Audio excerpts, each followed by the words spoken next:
പടത്തിന്റെ ട്രെയിലർ ബോറും ആയിരുന്നു, കോമഡിയും ആയിരുന്നു. എന്നാൽ അങ്ങനെയുള്ള ഒരു പടത്തിന്റെ പോസിറ്റീവ് ആദ്യം തന്നെ ഞാൻ പറയാം.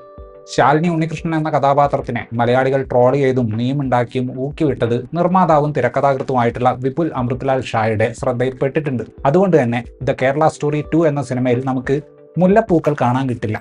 കഥ ഇത്തവണ കേരളത്തിന്റെ പുറത്തേക്കും പോകുന്നത് കൊണ്ട് സഹിച്ചിരിക്കേണ്ട കൾച്ചറൽ ഇഗ്നറൻസ് ഇത്തവണ കുറവാണ്. പക്ഷെ കുഴപ്പം വെറുപ്പാണ്.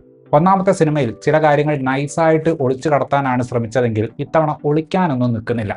മുസ്ലിങ്ങൾക്കെതിരെ തുറന്ന യുദ്ധം തന്നെയാണ് ഈ സിനിമ ഉണ്ടാക്കിയിട്ടുള്ളവർ പ്രഖ്യാപിക്കുന്നത്. ഹിന്ദു യുവതികളെ മുസ്ലിം യുവാക്കൾ ബ്രെയിൻ വാഷ് ചെയ്യുന്നു എന്ന ആദ്യത്തെ സിനിമയിലെ അതേ കാര്യം തന്നെയാണ് ഇവിടെയും പറയുന്നത്. തിരക്കഥാകൃത്തുക്കളോട് ആദ്യത്തെ സിനിമ കണ്ടപ്പോൾ തോന്നിയ അതേ കാര്യം തന്നെയാണ് വീണ്ടും പറയാനുള്ളത്. കഥാപാത്രങ്ങളെ എഴുതുമ്പോൾ അവർക്കൊരു ബ്രെയിന് കൊടുത്താലേ വാഷ് ചെയ്യാൻ അവർക്കൊരു ബ്രെയിൻ ഉണ്ട് എന്ന് കാണുന്നവന് തോന്നും.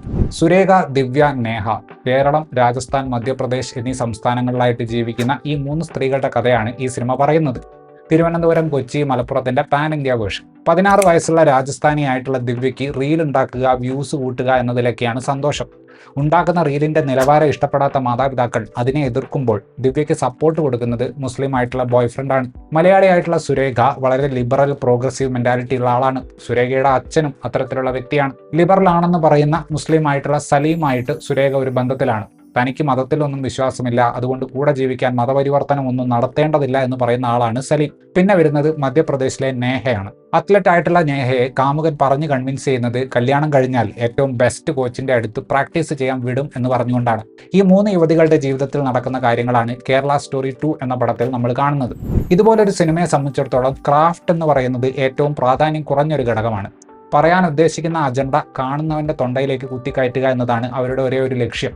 കേരളം ഒഴികെയുള്ള മാർക്കറ്റുകളിൽ ഒന്നാമത്തെ സിനിമയ്ക്ക് ഗംഭീര ആക്സെപ്റ്റൻസ് ലഭിച്ചത് ഈ വിഷം കേരളത്തിന് പുറത്തോട്ടും ഒഴുക്കാനുള്ള കോൺഫിഡൻസ് ഇതിന്റെ മേക്കേഴ്സിന് കൊടുത്തിട്ടുണ്ട്. തങ്ങൾ എന്താണ് ഉദ്ദേശിക്കുന്നത് എന്ന് ഷുഗർ കോട്ട് ചെയ്യാനൊന്നും ഈ സിനിമ ഉണ്ടാക്കിയവർ ഇത്തവണ ശ്രമിക്കുന്നേയില്ല. ട്രെയിലറിൽ കാണുന്ന സംഗതി തന്നെയാണ് നമുക്ക് സിനിമയിലും കിട്ടുന്നത്. എന്തെങ്കിലും കൂടുതലുണ്ടെങ്കിൽ അത് തൊട്ടടുത്തുള്ള മുസ്ലിമിനെ വെറുക്കാനുള്ള കുത്തിത്തിരിപ്പൻ ഐഡിയകൾ മാത്രമാണ്. ഈ ഒരു സിനിമ എഴുതുന്നതിന്റെ പ്രോസസ്സ് വളരെ സിമ്പിളാണ്. ഒന്നാമത്തെ സിനിമ ഇറങ്ങിയപ്പോൾ ആളുകൾ അതിനെതിരെ ഉപയോഗിച്ച വാക്കുകളും ആരോപണങ്ങളും ഒക്കെ എടുത്തിട്ട് പുതിയ സിനിമയിലെ ഇരകളുടെയും കാര്യങ്ങൾ ശ്രദ്ധിക്കാത്തവരുടെയും വാദമായിട്ട് കാണിച്ചാൽ വർഗീയ മാസ്റ്റർ പീസ് റെഡി. 3 സ്ത്രീകളിൽ ഏറ്റവും വിദ്യാഭ്യാസമുള്ളതും സ്വന്തം തീരുമാനങ്ങൾക്ക് ഫാമിലിയുടെ പിന്തുണ കിട്ടുന്നതുമായിട്ടുള്ള പെൺകുട്ടി കേരളത്തിൽ നിന്നുള്ളതാണ്. അതിനെ അവർ ഉപയോഗിക്കുന്നത് ലിബറൽ ആയിട്ടുള്ളവരും മണ്ടന്മാരാണ് എന്ന് കാണിക്കാനാണ്. ഇസ്ലാമോഫോബിയ പറയല്ലേ അച്ഛ, വാട്സാപ്പ് യൂണിവേഴ്സിറ്റി അറിവും കൊണ്ട് വരല്ലേ അമ്മേ എന്നൊക്കെ ഈ മലയാളി ക്യാരക്ടർ പറയുന്നുണ്ട്. അതിന് അമ്മ കൊടുക്കുന്ന കൗണ്ടർ ഡയലോഗ് വാട്സാപ്പിൽ വരുന്നതെല്ലാം തെറ്റൊന്നുമല്ല എന്നാണ്. വാട്സാപ്പ് ഫോർവേഡുകളെ വിശ്വസനീയമാക്കാനുള്ള ഈ സിനിമയുടെ തത്രപ്പാട് കാണുമ്പോൾ ചിരിയും വരും. അതേസമയം ഈ സിനിമയ്ക്ക് ഒരു ഓഡിയൻസ് ഉണ്ട് എന്ന് മനസ്സിലാക്കുമ്പോൾ പേടിയും തോന്നും. യുവാക്കളാണ് ഈ സിനിമയുടെ ടാർഗറ്റ് ഓഡിയൻസ് എന്ന് പടം കണ്ടപ്പോൾ തോന്നിയില്ല. കാരണം ഒന്നും ചിന്തിക്കാൻ കഴിവില്ലാത്തവർ എന്ന രീതിയിൽ അവരെ ഈ സിനിമ കാണിച്ചിട്ടുള്ളതുകൊണ്ട് ബോധമുള്ള യുവാക്കൾക്ക് ഈ സിനിമയോട് വെറുപ്പ് തന്നെ തോന്നാൻ സാധ്യതയുള്ളൂ. ഈ പടം ടാർഗറ്റ് ചെയ്യുന്നത് ടീനേജ് പിള്ളേരുടെയും അല്ലെങ്കിൽ അതിലും താഴെ പ്രായമുള്ള കുട്ടികളുടെയും മാതാപിതാക്കളെയാണ്. കേരളത്തിൽ നിന്നുള്ള ലിബറൽ പെൺകുട്ടി തനിക്ക് ഹിന്ദുക്കളും മുസ്ലിങ്ങളും ഒരേപോലെയാണ് എന്ന് പറയുന്ന ഒരു സീനുണ്ട്. അതിന് കാരണമായിട്ട് ആ പെൺകുട്ടി പറയുന്നത് അച്ഛനും അമ്മയും എന്നെ ഹിന്ദുയിസത്തെക്കുറിച്ചോ മന്ത്രങ്ങളെക്കുറിച്ചോ ഒന്നും പഠിപ്പിച്ചിട്ടില്ല എന്നാണ്. രാജസ്ഥാനിലെ പെൺകുട്ടിയുടെ അച്ഛനും അമ്മയും മുസ്ലിങ്ങൾക്കെതിരെ നമ്മളും ഒറ്റക്കെട്ടായി നിൽക്കണമെന്ന് പറഞ്ഞ് കാലു പിടിക്കുമ്പോൾ ഒരു പാരന്റ് റെസ്പോണ്ട് ചെയ്യുന്നത് നിങ്ങളിങ്ങനെ റൈറ്റ് വിങ്ങേഴ്സിനെ പോലെ സംസാരിക്കില്ലേ എന്നാണ്. ഏറ്റവും ഭീകരമായിട്ടുള്ള വലതുപക്ഷ വെളുപ്പിക്കൽ നടക്കുന്നത് മധ്യപ്രദേശ് എപ്പിസോഡിലാണ്. ക്ലൈമാക്സിനടുത്ത് വേശ്യാലയം നടത്തിയ മുസ്ലിം കുടുംബത്തിന്റെ വീട് പോലീസ് നശിപ്പിക്കുന്നതായിട്ട് കാണിക്കുന്നുണ്ട്. ഹിന്ദുക്കളെല്ലാം കൂടെ ജാതിയായിട്ട് വന്നിട്ട് ബുൾഡോസർ വെച്ച് വീട് പൊളിക്കുന്നതായിട്ടാണ് കാണിക്കുന്നത്. കേരളത്തിനെ കുറിച്ച് വലിയ ധാരണയില്ലാത്ത ആളുകളുടെ മുമ്പിൽ ഒരു ഫേക്കായ നെറേറ്റീവ് ആദ്യത്തെ സിനിമയിൽ ഉണ്ടാക്കിയതുപോലെ ഉത്തർപ്രദേശിനെയും മധ്യപ്രദേശിനെയും ഒന്നും ശരിക്കും അറിയാത്തവരുടെ മുന്നിൽ ബുൾഡോസർ രാജിന് വേറെ ഒരു അർത്ഥം കൊടുക്കാൻ നോക്കുകയാണ് ഈ പടം. ഈ സിനിമയിൽ കാണിച്ചിട്ടുള്ള എല്ലാ മുസ്ലിം കഥാപാത്രങ്ങളും ക്രൂരന്മാരാണ്. രാജസ്ഥാനിലെ പെൺകുട്ടിയുടെ ഭർത്താവിന്റെ കുടുംബത്തിലുള്ള എല്ലാവരും അയാളോട് പറയുന്നത് പെട്ടെന്ന് തന്നെ അവളെ പ്രഗ്നന്റ് ആക്കി 5 or 6 കുട്ടികളെ ഉണ്ടാക്കാനാണ്. മധ്യപ്രദേശിലുള്ള പെൺകുട്ടിയുടെ ഭർത്താവിന്റെ അമ്മയാണ് വേശ്യാലയം നടത്തുന്നത്.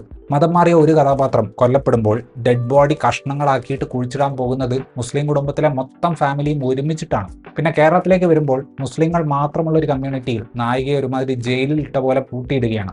പുറത്തേക്ക് പോകാൻ നോക്കുമ്പോൾ 10ഓളം വരുന്ന ബുർക്കയിട്ട സ്ത്രീകൾ അവരെ തടഞ്ഞു വെക്കുകയും ട്രെയിലറിൽ കണ്ടതുപോലെ ബീഫ് കുത്തിക്കയറ്റി തീറ്റിക്കാൻ നോക്കുകയൊക്കെയാണ് ചെയ്യുന്നത്. കേരളത്തിലെ സ്ത്രീകൾ ബീഫ് ഒട്ടും തിന്നാത്തവരാണെന്നും മുസ്ലിം സ്ത്രീകൾ അവരെ മനഃപൂർവ്വം തീറ്റിക്കുകയാണെന്നും ഒരു നരേറ്റീവ് ഉണ്ടാക്കാനുള്ള മറ്റൊരു ശ്രമം. ഈ സിനിമ ഉണ്ടാക്കിയവരുടെ കാഴ്ചപ്പാട് നല്ല മുസ്ലിംസ് എല്ലാം ഇന്ത്യയിൽ മരിച്ചുപോയി, ആകപ്പാടെ കുറച്ചു പേരെ അവരുടെ ലിസ്റ്റിൽ ഉണ്ടായിരുന്നുള്ളൂ. അതിലൊരു പ്രധാനപ്പെട്ട പേര് APJ അബ്ദുൽ കലാമിന്റെയാണ്. ബീഹാറിൽ ജനിച്ച് മുംബൈയിൽ വളർന്ന ഉൽക്ക ഗുപ്തയാണ് ഇതിൽ മലയാളിയായ പെൺകുട്ടിയെ അവതരിപ്പിച്ചിട്ടുള്ളത്. ഞാൻ തുടക്കത്തിൽ പറഞ്ഞതുപോലെ ശാലിനി ഉണ്ണികൃഷ്ണന് കിട്ടിയ ഊക്ക് മനസ്സിലാക്കിക്കൊണ്ട് കാണാൻ ഒരു മലയാളി ലുക്ക് ക്യാരക്ടറിൽ കൊണ്ടുവരാൻ വിപുൽ അമൃതലാൽ ഷാ ശ്രമിച്ചിട്ടുണ്ട്. ട്രോളുകൾ കുറയ്ക്കാൻ വേണ്ടി മലയാളം വാക്കുകൾ നല്ലപോലെ കുറച്ചിട്ടുണ്ട്. അച്ഛ, മോളെ ഇത് രണ്ടുമായിരിക്കും ഈ സിനിമയിൽ ഏറ്റവും കൂടുതൽ ഉപയോഗിച്ചിട്ടുള്ള മലയാളം വാക്കുകൾ.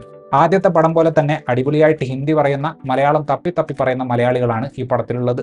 റീല് ചെയ്യാൻ ഫോൺ കിട്ടിയില്ലെങ്കിൽ കയറ് പൊട്ടിക്കുന്ന ടീനേജ് കഥാപാത്രത്തെ അവതരിപ്പിച്ചിട്ടുള്ളത് അദിതി ഭാട്ടിയാണ്. സിമ്പതി ക്രിയേറ്റ് ചെയ്യാൻ വേണ്ടിയിട്ട് ഈ ക്യാരക്ടറുള്ള 2 പാട്ട് സീക്വൻസ് ഒക്കെ പടത്തിലുണ്ട്.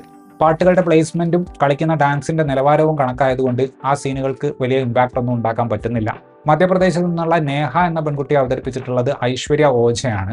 തിരക്കഥ കഷ്ടപ്പെട്ട് ബുദ്ധിയില്ലാത്തവളാക്കിയിട്ടുള്ള കഥാപാത്രത്തെ കുറച്ചെങ്കിലും സെൻസിബിൾ ആക്കാൻ ഐശ്വര്യക്ക് സാധിച്ചിട്ടുണ്ട്. പടം കഴിയുമ്പോൾ 2024ലും 5ലും നടന്നിട്ടുള്ള കുറച്ച് യഥാർത്ഥ സംഭവങ്ങളെ ആധാരമാക്കിയിട്ടാണ് ഈ സിനിമ എന്ന് അവർ പറയുന്നുണ്ട്. എഴുത്തിന്റെ ഒരു നിലവാരവും വെറുപ്പിന്റെ ഒരു തോതും കണ്ടു കഴിഞ്ഞാൽ കോമൺ സെൻസ് ഉള്ള ആർക്കും മനസ്സിലാക്കാൻ പറ്റും അജണ്ട ആദ്യം എഴുതി സെറ്റാക്കിയിട്ട് അതിന് യോജിക്കുന്ന ഇവന്റുകൾ തപ്പിപ്പിടിച്ച് എടുത്തു വെച്ചതാണെന്ന്. വിഷം കൂടുതൽ തുപ്പുകയും വേറെ ചില വിഷങ്ങളെ വെളുപ്പിക്കുകയും ചെയ്ത സ്ഥിതിക്ക് ഇനിയും 2 ദേശീയ അവാർഡും വേണമെങ്കിൽ ഒരു രാജ്യസഭാ സീറ്റും ഈ പടം കാരണം ആർക്കെങ്കിലും ഒക്കെ കിട്ടാൻ സാധ്യതയുണ്ട്.